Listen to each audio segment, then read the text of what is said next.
La pluie tombait sans relâche, trempant chaque couche des vêtements d'Eva, la glaçant jusqu'aux os. Mais elle la sentait à peine. Le poids des paroles du seul homme dont elle avait toujours recherché l'approbation pesait bien plus lourd sur elle. Elle ne regarda pas en arrière.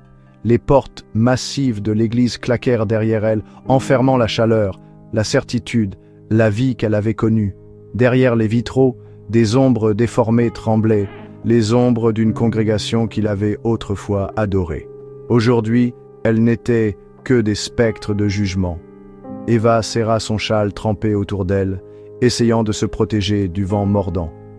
L'enfant qu'elle portait bougea légèrement, un rappel de la raison pour laquelle elle était seule, un rappel qu'elle ne pouvait pas s'arrêter. Le tonnerre gronda, profond et incessant, reflétant la tempête qui faisait rage en elle. Chaque pas était plus lourd que le précédent. Le poids du rejet l'écrasait. Y avait-il un endroit où aller? Quelque part au-delà des murmures de condamnation et des dos tournés? Elle ne savait pas, mais elle savait une chose. Elle ne pouvait pas rester.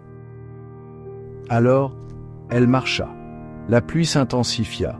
Eva continua d'avancer péniblement, ses forces diminuant, jusqu'à ce qu'elle aperçoive une silhouette. Une vieille femme, courbée sous le poids d'un sac trop grand, luttait contre le vent. Ses vêtements trempés collaient à sa peau, ses mains tremblantes peinaient à saisir les sangles de cuir usées. Elle s'arrêta un instant, reprenant son souffle. Eva hésita. Sa propre douleur la pesait, mais quelque chose au fond d'elle la poussait en avant. Sans un mot, elle se plaça aux côtés de la femme. « Laissez-moi vous aider. » Sa voix était douce mais ferme. La femme leva les yeux, des yeux pâles, étonnés. Personne ne s'arrêtait pour des gens comme elle. Eva attrapa le sac, sentant le tissu rugueux sous ses doigts, et en déplaça le poids sur son épaule. Elles avancèrent ensemble, lentement, sous la pluie battante. La vieille femme ne s'interrogea pas sur les vêtements trempés d'Eva, ni sur son visage strié de larmes. Elle la guida simplement vers l'avant. Au loin, une petite maison apparut, modeste, usée par les intempéries, mais résistante à la tempête. Elles arrivèrent, et la femme ouvrit la porte, l'invitant à entrer. « Entrez, mon enfant, ne restez pas dehors par ce temps. » Eva frissonna, mais ne parla pas jusqu'à ce que la femme lui drape une couverture sur les épaules et lui demande d'une voix empreinte de gentillesse. « Où est votre maison ?» Eva baissa les yeux. « Je n'en ai pas. » La vieille femme la regarda longuement avant de hocher la tête.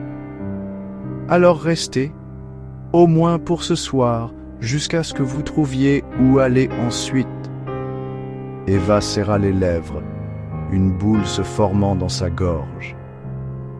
Quelqu'un lui offrait refuge.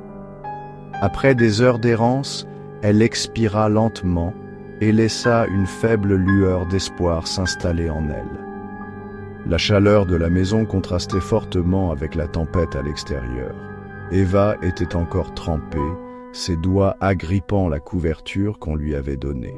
La vieille femme se déplaça lentement dans la pièce éclairée aux chandelles, puis posa une tasse de thé fumante devant Eva. « Buvez, vous devez vous réchauffer. » Sa voix était rauque mais tendre, comme quelqu'un qui avait connu l'adversité et avait quand même choisi la gentillesse. Eva hésita, ses doigts se refermant autour de la céramique usée.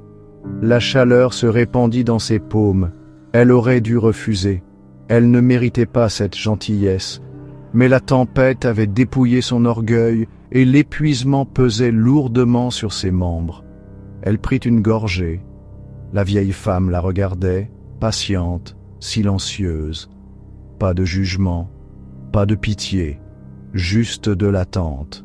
« Vous semblez perdue. » Eva se mordit la lèvre. Était-elle vraiment perdue, ou avait-elle simplement été rejetée? « Je n'ai nulle part où aller, » admit-elle doucement. La femme hocha la tête, remuant son thé comme si la réponse ne la surprenait pas. Peut-être avait-elle vu d'autres âmes errantes avant moi, pensa Eva. La femme l'observa attentivement, Ses yeux remarquèrent les vêtements trempés, puis s'arrêtèrent sur la façon dont Eva protégeait instinctivement son ventre. Son expression s'adoucit. « Vous portez quelque chose de plus lourd que la douleur. » Eva se figea, détournant le regard. Son secret n'en était pas un. Le silence s'étira, épais et lourd.